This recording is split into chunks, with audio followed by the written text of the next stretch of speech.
আমার মুসলমান ভাইয়েরা গভীর মন দিয়ে শুনতে হবে।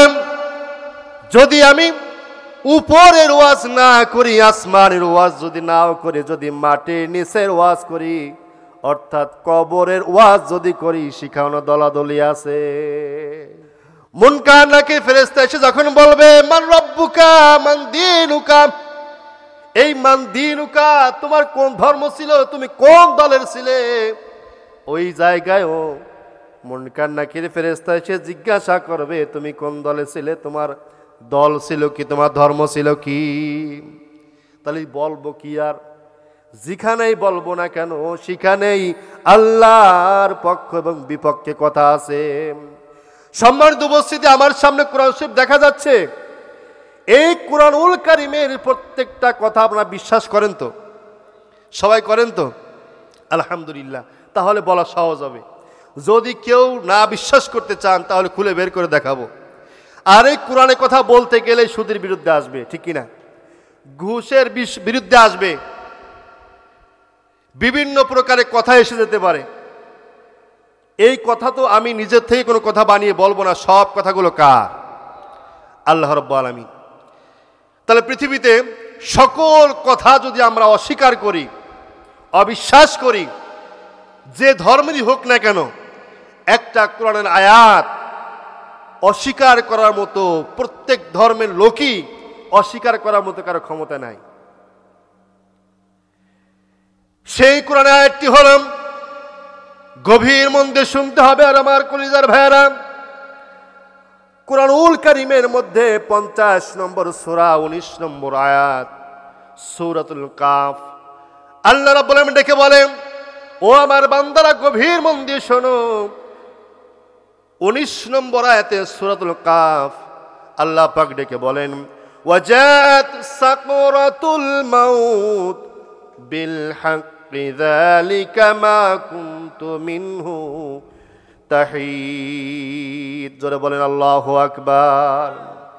সকল ধর্মের মানুষ এই কোরআনুল কারীমের প্রত্যেকটা আয়াত যদি অস্বীকার করে, কিন্তু এই 50 নম্বর সূরা 19 নম্বর আয়াত সূরাতুল কাফ আল্লাহ পাক ডেকে বলেন, ও আমার বান্দারা, সব আয়াতগুলো অস্বীকার করতে পারো, কিন্তু তোমাদের কাছে সাকরাতুল মাউত, মৃত্যুর যন্ত্রণা আসবে, বিল হক, এটা সত্য।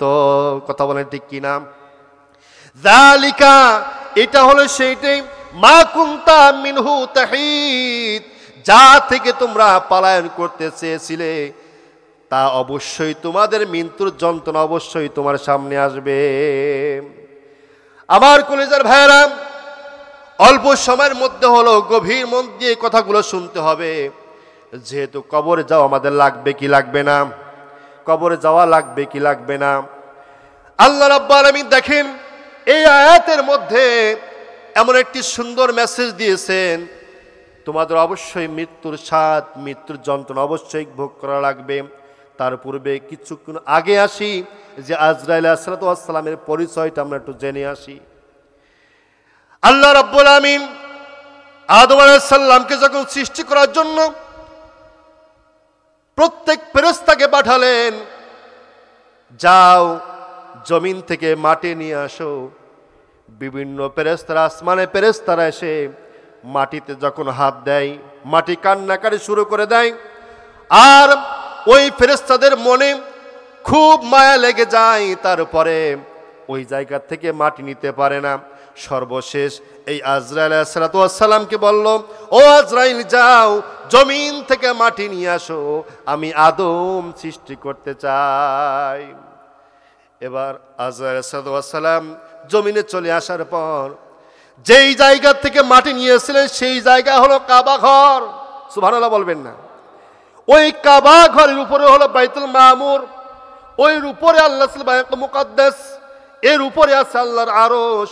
সুতরাং আল্লাহর আরশ থেকে যদি একটু ঢিল ফেলা হয়, বাইতুল মুকাদ্দাস ছাদের উপর থেকে বাইতুল মামুর, তারপরে কাবা ঘরের উপরে পড়বে। জোরে কান সুবহানাল্লাহ। আজরাইল আলাইহিস সালাতু ওয়াস সালাম যখনই মাটিতে হাত দিল, হাত দেওয়ার পরে মাটি কান্নাকাটি শুরু করে দিয়েছে, আর কোনো কথা বলা শুরু করে না। আজরাইল কোনো কথা শোনে না, মাটির থেকে রক্ত বের হয়ে যাচ্ছে, তারপর আজরাইল কোনো কথা শোনে না। আজরাইল বলতেছে, ও মাটি, তুমি আল্লাহর সৃষ্টি, তোমাকে আল্লাহ পাক রব্বুল আলামিন আমাকে নিয়ে যাওয়ার জন্য বলেছে, আদম সৃষ্টি করবে। সুতরাং তুমি যত কান্নাকাটি করো না কেন, যত তুমি রক্ত দেখাও না কেন, যত রকম কান্নাকাটি অজুহাত দেখাও না কেন, আমার মালিকের হুকুম, তারপরে তোমার এখান থেকে মাটি আমি নিয়ে যাব। ওই যে এই জায়গা থেকে মাটি নিয়ে হয়েছিল, ওই জায়গাটা এখনো কাবাঘর, আর ওইটাই হলো পৃথিবীর মাঝখান। সুবহানাল্লাহ বলেন। ওই জায়গা থেকে মাটি নেওয়ার পরে যখন আল্লাহ রাব্বুল আলামিন সামনে উপস্থিত করলো, এবার আল্লাহ রাব্বুল আলামিন বলতেছেন, ও আজরাইল, প্রত্যেক ফেরেশতা তো আস্তে আস্তে যে ফেল খেয়ে চলে আসলো, তুমি কিভাবে মাটি আনতে পারলে? মাটি কান্নাকাটি করে নাই। এবার আজরাইল বলতেছে, রব্বুল আলামিন শোনেন, আপনি হুকুম করেছেন এই মাটি আনার জন্য, এই মাটি আনার জন্য আমার আপনার হুকুমটাই সব থেকে বড়। আমার যতই কান্নাকাটি করুক না কোনো মাটি, আমি আপনার হুকুমের উপর অটল, আপনার হুকুম মানব। মাটি যতই অজুহাত দেখাক না কেন, চোখের পানি পেলুক না কেন, আমি এটা শুনবো না। আল্লাহ রাব্বুল আলামিন বললেন, ও আজরাইল, আজ থেকে তোমার দায়িত্ব হলো দুনিয়ার সকল মাখলুকাতের জান কবজ করা। তার কারণ হলো, যখন তুমি কোনো মানুষকে, মাখলুকাতের মানুষকে অথবা কোনো জিনিসের, জীবন্ত মানুষের রুহটা কবজ করার জন্য তুমি যাবে, একটা মানুষের রুহটা কবজ করার জন্য তুমি যখন যাবে, তখন কান্নাকাটি করবে, অনেক রকম অভিনয় করবে। সুতরাং তোমাকে বোঝা গেল, তুমি আজরাইল কারো কোনো কান্নাকাটি শুনবা না, তুমি ওই ব্যক্তির রুহটা কবজ করে তুমি নিয়ে আসবে। আজকে থেকে তোমার দায়িত্ব হলো এটাই। আমার মুসলমান ভাইয়েরা, গভীর মন দিয়ে শোনেন, আমাদের থেকে সময় তো কমছে, সময় তো বাড়ছে না। যখন আমি জন্মগ্রহণ করেছি, ওই লাউহে মাহফুজ আল্লাহ রাব্বুল আলামিন আমার জন্য জীবনের হায়াতের গ্যারান্টি যত দিন, যত বছর রেখেছে, 60 বছর রেখেছে। 60 বছর জিন্দেগি লাউহে মাহফুজে লেখা আছে। আমার জীবন হলো 60 বছর। আমার জন্ম শুরু থেকে যখন আমার জীবন শুরু হলো, আমি আস্তে আস্তে বড় হচ্ছি, কিন্তু হায়াত বাড়তেছে না, আমার হায়াত কমতেছে। আপনার বাড়িতে দেয়াল ঘড়িতে যখন দুপুর 1টার সময় একটা ঘড়ি টান দিলাম, ওই ঘড়িটা শব্দ দেওয়ার সঙ্গে সঙ্গে ওই ঘড়িটা বাড়িওয়ালাকে ডেকে বলো, বাড়িওয়ালা, আজকে দুপুর 1টা বাজলো, তোমার হায়াত 60 বছরের জিন্দেগি থেকে 1টা ঘন্টা তোমার থেকে পার হয়ে গেল। কথা বলেন ঠিক কি ঠিক না? আল্লাহ রাব্বুল আলামিন বলতেছেন, ওয়াল আসর ইন্নাল ইনসানা লাফি খুসর। আল্লাহ রাব্বুল আলামিন বলতেছেন, ওয়াল আসর, সময়ের কসম, সময়ের কসম দিয়ে বলতেছি, সময়কে মূল্য লাগাও, সময়কে কাজে খাটাও। আপনি 3 ঘন্টা পরীক্ষার জন্য বসছেন, পরীক্ষা দিয়ে বের হয়ে আসার পরে আপনার মনে পড়তেছে, হারে আমি এই অঙ্কটা তো পারতাম, এই প্রশ্ন উত্তরটা আমি পারতাম, কেন লেখলাম না? আবার স্যারের কাছে যে আবদার করি, স্যার আমার খাতাটা দেন, আমি প্রশ্ন উত্তরটা লিখে দিই। এই সুযোগ কোনো টিচার দেবে কিনা? দেবে না। তার কারণ হলো, আপনাকে 3 ঘন্টা সময় দেওয়া হয়েছিল, এই 3 ঘন্টার মধ্যে আপনাকে সকল প্রশ্ন উত্তর শেষ করতে হবে। সুতরাং আল্লাহ রাব্বুল আলামিন বলতেছেন, তোমাকে 60 বছর জিন্দেগি দিয়েছিলাম, এই 60 বছরের মধ্যে 1টা মিনিট তোমার থেকে অতিবাহিত হয়ে গেছে। এই মাগরিবের পর থেকে অথবা ঈশার পর থেকে যখন আলোচনা শুরু হবে, এই আলোচনা শুরু থেকে তুমি চিন্তা করে দেখো, এই জায়গায় না বসে 1টা মিনিট তুমি যে অশ্লীল কাজে ব্যয় করেছো, এই 1টা মিনিটের হিসাব আল্লাহ রাব্বুল আলামিন অবশ্যই তোমার কাছে চাইবে। কথা বলেন ঠিক কি ঠিক না? একটা বিন্দু মাত্র কোনো হিসাব বাকি থাকবে না। আল্লাহ রাব্বুল আলামিন বলতেছেন, ফামাইয়ামাল মিসকালা যাররাতিন খায়রান ইয়ারা ওয়া মাইয়ামাল মিসকালা যাররাতিন শাররান ইয়ারা। যাররা থেকে যাররা পরিমাণ যদি কোনো নেকের কাজ করে থাকো, আল্লাহ রাব্বুল আলামিন সেদিন তোমাকে দেখানো হবে। আর থেকে যাররা পরিমাণ তুমি যদি কোনো গুনাহের কাজ করে থাকো, আল্লাহ রাব্বুল আলামিন সেটাও তোমাদেরকে দেখানো হবে। সুতরাং আমাদের সময়টা কাজে লাগানো দরকার আছে কি আছে না? আপনি আজকে ঘুমানোর সময় চিন্তা করবেন, আমি আজকে সকালে ঘুম থেকে ওঠার পরে কয়টা মিথ্যা কথা বললাম, কয়টা মানুষকে ক্ষতি করলাম, কয়টা মানুষকে উপকার করলাম, কয়টা মানুষকে ভালোবাসলাম। আমার আজকে ফজর নামাজটা হয়েছে কিনা, আমার আজকে জোহর নামাজটা হয়েছে কিনা। দেখেন ভাইয়েরা, ও যুবক ভাইয়েরা, ও বৃদ্ধ বাবাজিরা, কবরে যাওয়া আমাদের অবশ্যই লাগবে। সুতরাং আপনাদেরকে বোঝাতে চাই, কবরে যেহেতু যাওয়া লাগবে, আল্লাহ রাব্বুল আলামিন এই আয়াতটার মাধ্যমে বলতেছেন অবশ্যই সাকরাতুল মাউত, মৃত্যুর যে কষ্ট, এটা তোমাদের অনুভব করা লাগবে। হযরত ইদ্রিস আলাইহিস সালাম, দেখেন মজার ঘটনা। ইদ্রিস আলাইহিস সালাম আল্লাহ রাব্বুল আলামিনের কাছে বলতেছে, রব্বুল আলামিন, আমার সঙ্গে আজরাইলের একটা ভালো গুড সম্পর্ক আছে, ভালো সম্পর্ক আছে, কিন্তু আজরাইলকে এমন একটা পাওয়ার আমাকে দাও, এমন একটা সুসম্পর্ক গড়ে দাও, আমি একটু মৃত্যুর স্বাদটা দেখতে চাই, কেমন করে মৃত্যু যন্ত্রণা ভোগ করা লাগে। এবার ইদ্রিস আলাইহিস সালাম বলতেছে, আল্লাহ, আজরাইলের সঙ্গে কথাবার্তা আমার হয়, কিন্তু কিভাবে যে রুহটা কবজ করে, এই যে যন্ত্রণা, তুমি আজরাইলকে একটু বলে দাও, আমাকে যেন একটু দেখায়। মানে শখ জাগছে, ইদ্রিস আলাইহিস সালামের শখ জাগছে, মৃত্যুর যন্ত্রণা কেমন এটা আমি দেখতে চাই। গভীর মন দিয়ে শোনেন। আল্লাহ রাব্বুল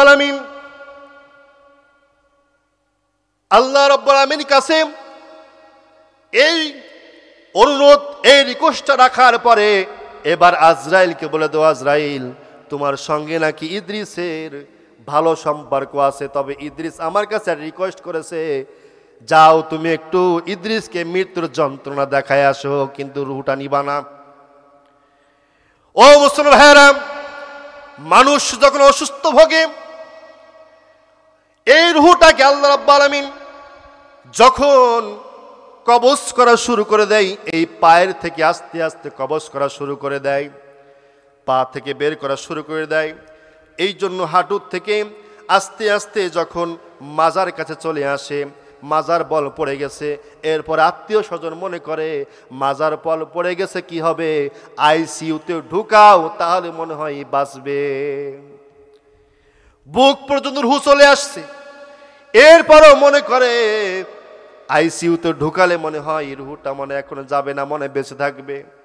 হলকমের কাছে চলে আসে, তারপরেও দেখে মনে হয় আইসিইউতে ঢুকালে মনে হয় বাঁচবে, কিন্তু না।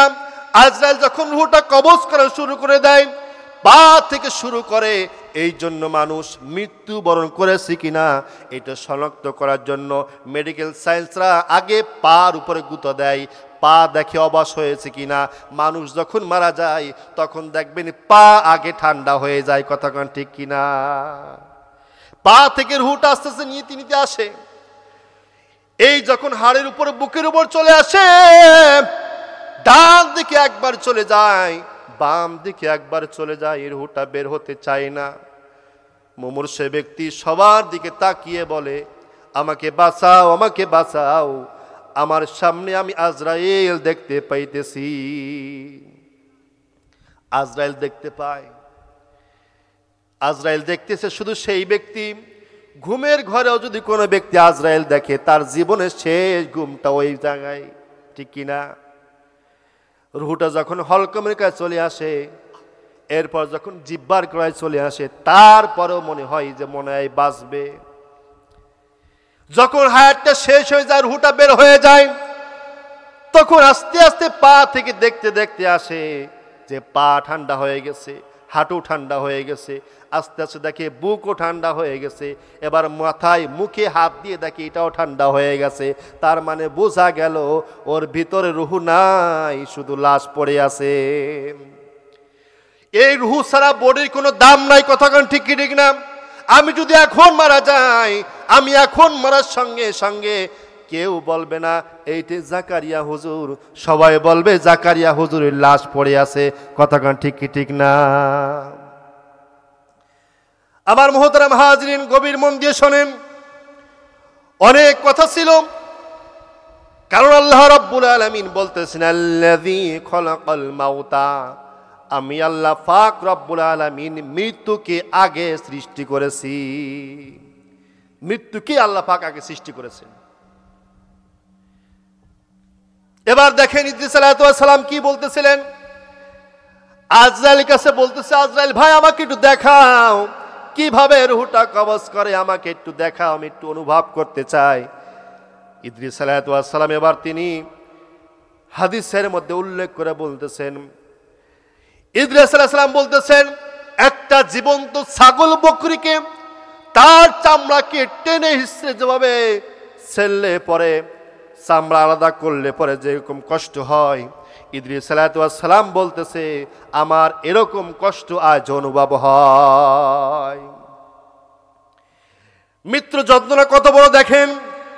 হযরতে ঈসা আলাইহিস সালাম, যদিও হাদিসটা যঈফ কিন্তু আপনাদের শিক্ষার জন্য বলি, ঈসা আলাইহিস সালাম, ঈসা রূহুল্লাহ আলাইহিস সালাম, তার জামানায় তার সাহাবীরা বলতেছে, কওমের লোকেরা বলতেছে, আপনি তো অনেক বড় বড় মুজিজা দেখান, তবে একটা মুজিজা কি আপনি দেখাতে পারবেন? মৃত্যু ব্যক্তিকে আপনি জাগিয়ে কবর থেকে উঠে আপনি দেখাতে পারবেন কিনা, এরকম কোন মুজিজা আপনি পারবেন কিনা? এবার ঈসা রূহুল্লাহ আল্লাহ পাক বলতেছে, রব্বুল আলামিন আমার কওমের লোকেরা আমাকে এই মুজিজা দেখার জন্য বলেছে, আমার কোনো ক্ষমতা নাই। আল্লাহ পাক তুমি আমাকে এই তৌফিক দাও, শক্তি দাও, আমি যেন মৃত্যু ব্যক্তিকে আমি উঠাই আমার কওমকে দেখাতে পারি। এবার গুরুস্থানে যাওয়ার পরে একটা কবরকে ইঙ্গিত করে বলেন, ও কই কবরের ভিতরে কোন ব্যক্তি আছো, আল্লাহর হুকুমে কবর থেকে উঠে যাও, জোরে কান সুবহানাল্লাহ। কবর থেকে এক ব্যক্তি উঠে আসলো।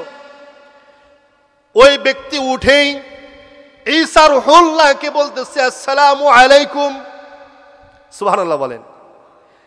এবার ওই ব্যক্তি, মৃত্যু ব্যক্তি বলতেছে, ও গো ঈসা, আমার নাম হলো শাম। নাম কি? মৃত্যু ব্যক্তির নামটা হলো শাম।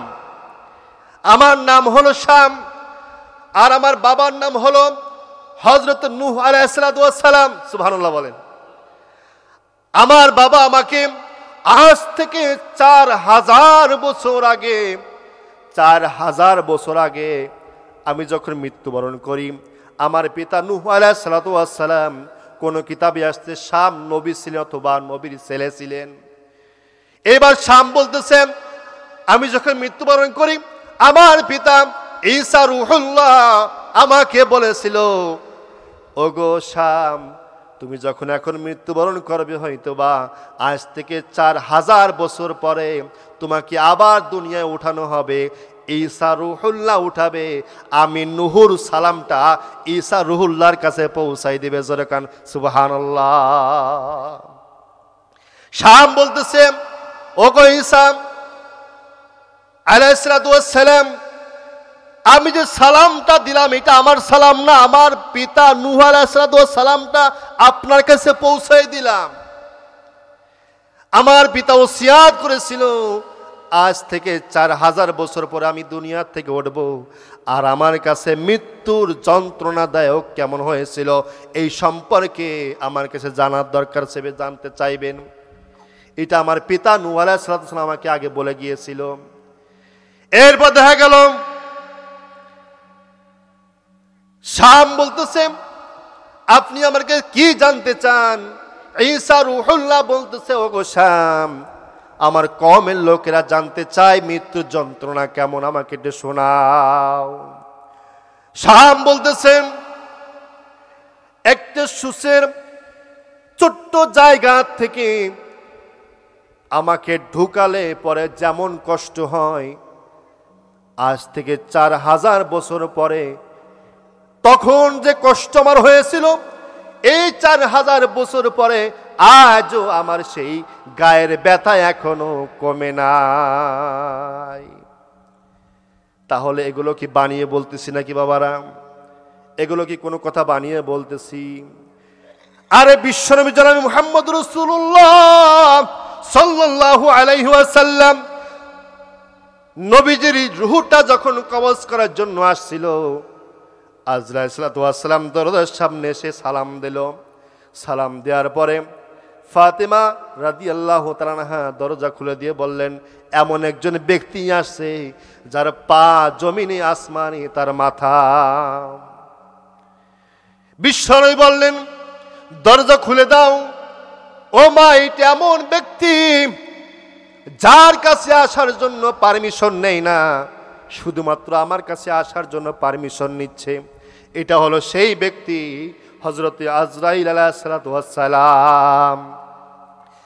আজরাইল সালাতু ওয়াস সালাম এবার এসে বলতেছে, ইয়া রাসূলুল্লাহ, হাবিবাল্লাহ, আল্লাহ পাক আপনাকে সালাম জানিয়েছেন আর জানতে চেয়েছেন, আমাকে আপনার রূহটা নেওয়ার জন্য চেয়েছেন। বিশ্বনবী বলতেছেন, ওগো আজরাইল, আমি যাব না, তবে আমি আগে জানতে চাই আমি মারা যাওয়ার পরে আমার রূহটা আমার বডিখানা কোন জায়গায় দাফন করা হবে। আল্লাহ পাকের কাছে এবার প্রশ্ন করলেন। আজরাইল আসার আগে বিশ্বনবী ভাবলেন কখন জিবরাইল আসবে। ইতিমধ্যে জিবরাইল হাজির। এবার জিবরাইলকে বলতেছে, জিবরাইল ভাই, আজরাইল তোমাকে চলে আসছে রুহটা নেওয়ার জন্য, তবে আমার রুহটা নেওয়ার পরে আমার বডিখানা কোথায় রাখা হবে। এবার জিবরাইল আলাইহিস সালাম বলতেছে, রব্বুল আলামিন, আপনার নবীর আপনার বন্ধুর রুহটা বডিখানা কোথায় রাখা হবে? আল্লাহ পাক রব্বুল আলামিন বললেন, আমার আরশের পাশে রাখবেন। জিবরাইল আলাইহিস সালাম বলতেছে, ইয়া রাসূলুল্লাহ, হাবিবাল্লাহ, আপনার বডিখানা আরশের পাশে রাখতে চান আল্লাহ রাব্বুল আলামিন। বিশ্বনবী বললেন, না না, আমার কোটি কোটি গুনাহগার উম্মতরা যেখানেই তাদের রূহগুলো দাফন করা হবে, আমার রূহটাই জমিনে দাফন করা হবে।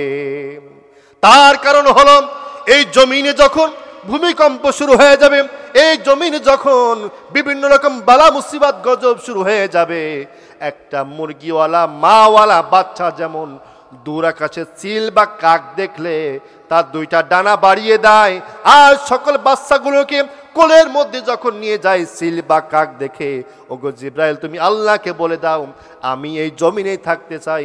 আমার কোটি কোটি উম্মতরা যখন বিপদে পড়ে যাবে, আমার নবীকে যখন ডাক দিবে, আমি মদিনায় থেকে পূর্ব থেকে পশ্চিমে আমি দুইটা ডানা বাড়িয়ে দেব, আর কোটি কোটি আমার উম্মতগুলোকে আমার দুইটা ডানার মধ্যে নিয়ে যাব। জোরে কান সুবহানাল্লাহ।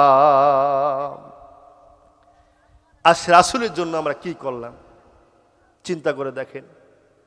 কাল কিয়ামতের ময়দানে বলবে, সুকান সুকান সরে যাও, তুমি আমার দলভুক্তই না। সকল নবীরা পর্যন্ত ইয়া নাফসি ইয়া নাফসি বলবে। কেবলমাত্র শুধুমাত্র বিশ্ব নবীকে যে দোয়ার পাওয়ার দেওয়া হয়েছিল, তিনি কাল কিয়ামতের ময়দানে এই দোয়ার পাওয়ারটা খাটাবেন আর সিজদায় পড়ে যাবেন। আর সিজদায় কত বছর কত কাল চলে যাবে, সকল উম্মতেরা চলে যাবে হযরত আদম আলাইহিস সালামের কাছে। আদম আলাইহিস সালাম বলবে, আমি তো পারবো না তোমাদের জন্য সুপারিশ করতে, তুমি যাও ইদ্রিস আলাইহিস সালামের কাছে। ইদ্রিস আলাইহিস সালাম বলে, পারবো না। ইব্রাহিম আলাইহিস সালাম বলবে, তাও পারবো না। ঈসা রূহুল্লাহর কাছে যখন যাওয়া হবে, ঈসা রূহুল্লাহ বলবে, ও আল্লাহর নবীর উম্মতেরা শুনে রাখো, ও আল্লাহর বান্দারা শুনে রাখো, দুনিয়ার জমিনে কোটি কোটি ইহুদি নাসারিরা আমাকে আল্লাহর ছেলে বলেছে, কিন্তু ওদেরকে আমি বুঝাইতে পারি নাই। তবে কঠিন মাহশরের ময়দানে কেবলমাত্র শুধুমাত্র আজ দুনিয়ার জমিনে আল্লাহ পাকের কাছে শুধুমাত্র সুপারিশ করতে পারবে তিনি আর কেউ নয়, তিনি হচ্ছেন আমার আপনার নবী বিশ্ব নবী জনাবে মুহাম্মদ রাসূলুল্লাহ সাল্লাল্লাহু আলাইহি ওয়াসাল্লাম। বিশ্ব নবী এবার দেখেন মাহশরের ময়দানে বিচার কার্যালয় শুরু করবে আল্লাহ রাব্বুল আলামিন। কিন্তু আমার আপনার নবীর পাওয়ারটা যে কত বড় হবে, আল্লাহ রাব্বুল আলামিনের এই নবী, আপনার আমার নবী বিশ্ব নবী, এরকম চাচা যেমন বসে আছে, বিশ্ব নবী সভাপতিত্ব দায়িত্ব পালন করবে। সভাপতিত্বর চেয়ার না আসা পর্যন্ত, বিশ্ব নবী সভাপতির দায়িত্ব পালন না করা পর্যন্ত বিচার কার্য শুরু করবে না। সুবহানাল্লাহ বলবেন না? আমরা সেই নবীর উম্মত।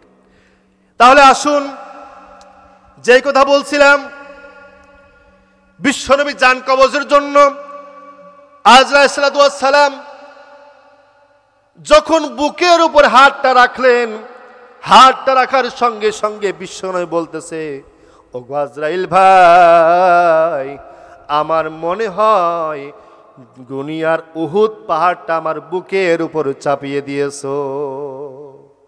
বিশ্বনবী তিনি যদি বলে উহুদ পাহাড়টা আমার বুকের উপর চাপিয়ে দিয়েছো, বিশ্ব নবীর অবস্থা যদি এমন হয়, আমার আপনার অবস্থা কেমন হবে এরকম ভেবে দেখেন। বিশ্ব নবী বললেন, ওগো আজরাইল, আমি নবীর রূহটা কবজ করার জন্য, নেওয়ার জন্য উহুদ পাহাড়টা পরিমাণ কষ্ট যদি আমার হয়, তবে আমার কাছে কি তুমি এটা ওয়াদা করতে পারবে আমি যাওয়ার পরে আমার কোটি কোটি উম্মতেরা যারা থাকবে এদের রূহটা নেওয়ার জন্য তুমি এরকম কষ্ট দিবে কিনা? এরকম কষ্ট তুমি দিবা না। আজরাইল বলল, ইয়া রাসূলুল্লাহ, হাবিবাল্লাহ, আপনি যে রিকোয়েস্টটা করছেন, আপনি যে অনুরোধটা করেছেন, এই অনুরোধটা আমি রাখতে পারবো না, কারণ আমি তো এমন একজন ব্যক্তি, আমার নাম হলো আজরাইল। তবে আপনার কাছে একটা সুসংবাদ শোনাতে চাই, আপনার রূহটা নেওয়ার জন্য এই যে কষ্ট অনুভব করতেছেন, আপনার উম্মতরা যদি একটা আমল করতে পারে, সেই আমলটা করলে পরে আমি আজরাইল আপনার উম্মতের রূহটা কবজ করার জন্য এরকম কোনো কষ্ট হবে না। মায়ের কোলে সন্তান যেমন দুগ্ধ পান করতে করতে ঘুমিয়ে যায়, আমি একটা আমল বলে দিলাম, আপনার উম্মতরা যদি এই আমলটা করতে পারে, এরকম ভাবে আপনার উম্মতের রূহটা কবজ করব, যেমন মায়ের কোলে তার সন্তান ঘুমিয়ে যায়। আপনার সে আমলটা শুনতে রাজি আছেন তো? শুনবেন তো?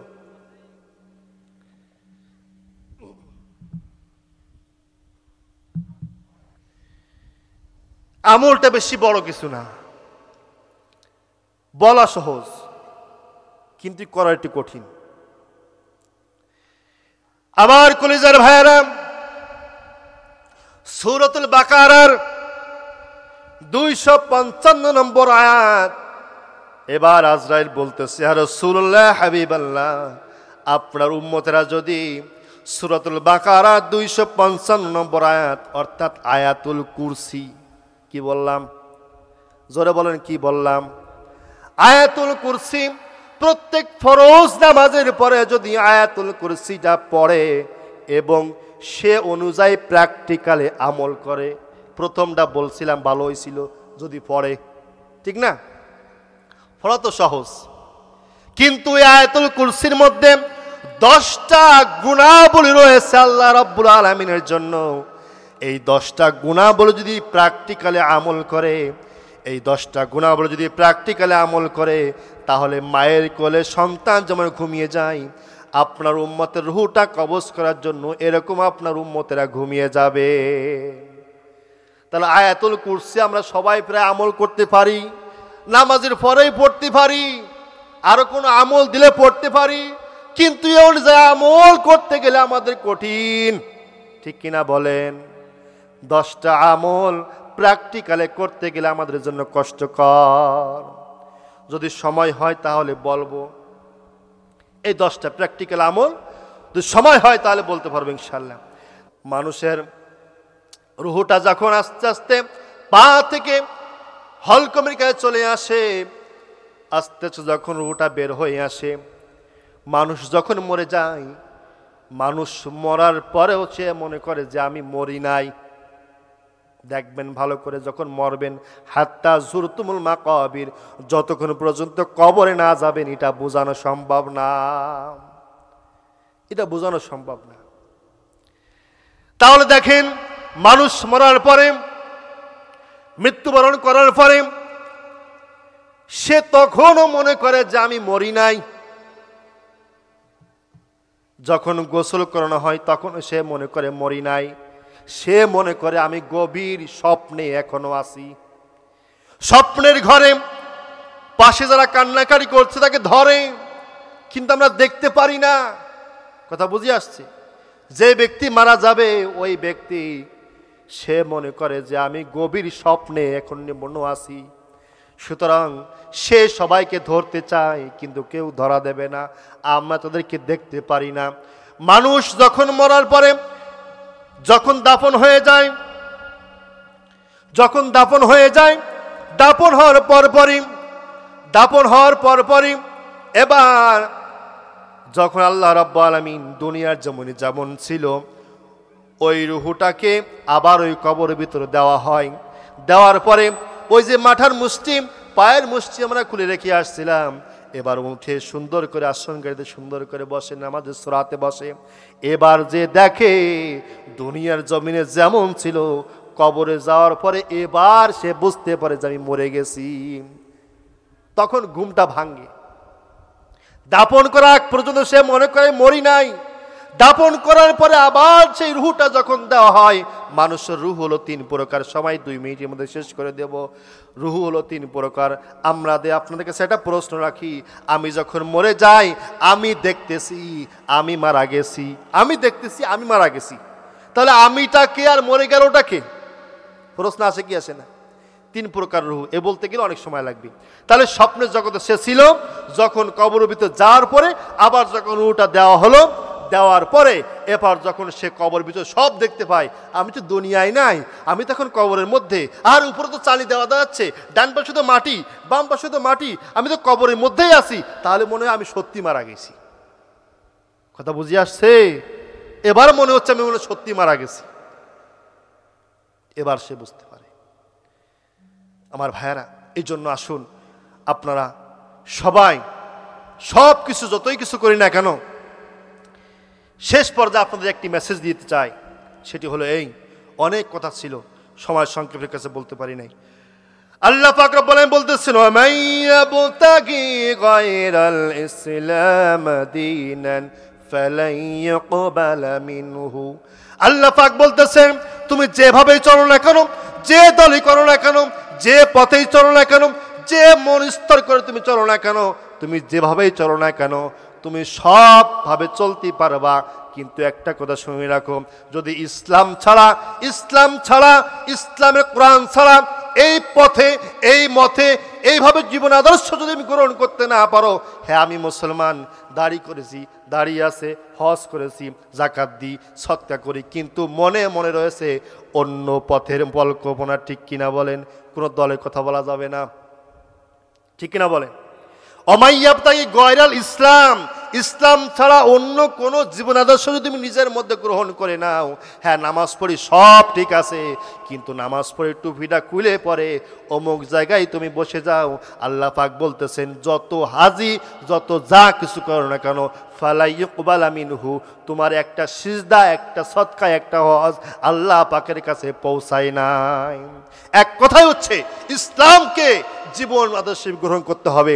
সুতরাং যে পথে গেলে ইসলাম অনুযায়ী থাকতে পারবো, নতুবা ইসলাম ছাড়া অন্য কোনো জীবন আদর্শকে যদি ভিতরে গ্রহণ করে নিই, অন্য কোনো ব্যাস যদি বুকে ভিতরে এখানে টাঙ্গিয়ে নিই, অন্য কোনো ব্যাস যদি কপালে বেঁধে নিই, আল্লাহর কসম একবার, আল্লাহর কসম 2 বার, আল্লাহ পাকের কোন আয়াতে সত্য, আল্লাহ পাক বলতেছেন ফালা ইউকবালা মিনহু, তোমার কোনো নামাজ, রোজা, হজ, যাকাত সব বাদ, আল্লাহর কাছে পৌঁছাবে না। আমার কথা বুঝে আসছে? সময় সংক্ষেপের কারণে যতটুকু আলোচনা করলাম, আল্লাহ পাক এরপরে আলোচনা ছিল ওই যে আয়াতুল কুরসি 10টার আমল সম্পর্কে। এরপর যে আসতেছিল আল্লাহ পাক রব্বুল আলামিন এই যে সমস্যাগুলো আমাদের সমাজের ভিতরে, যে সমস্যাগুলো হচ্ছে আমাদের তামাম পৃথিবীর মধ্যে হচ্ছে, সমাজ বলতে গেলে আবার সমাজ হয়ে যাবে না, এই এলাকায় কিছু ধরা যাবে না, ঠিক কিনা? আল্লাহ পাক রব্বুল আলামিন সূরাতুল কলাম 10 থেকে 13 নম্বর আয়াতটা, 10 থেকে 13 নম্বর আয়াত যদি বাংলা অনুবাদ পারেন একটু পড়ে দেখবেন, আল্লাহ রাব্বুল আলামিন এই কত বড় একটা গুরুত্বপূর্ণ এখানে বলছেন। এই কথা বলার ছিল। আল্লাহ পাক যতটুকু বললাম আমি সহ আমাদের সকলকে আল্লাহ পাক আমল করার তৌফিক দান করুক। সকলে বলি আমিন। আসসালামু আলাইকুম ওয়া রাহমাতুল্লাহি ওয়া বারাকাতুহু।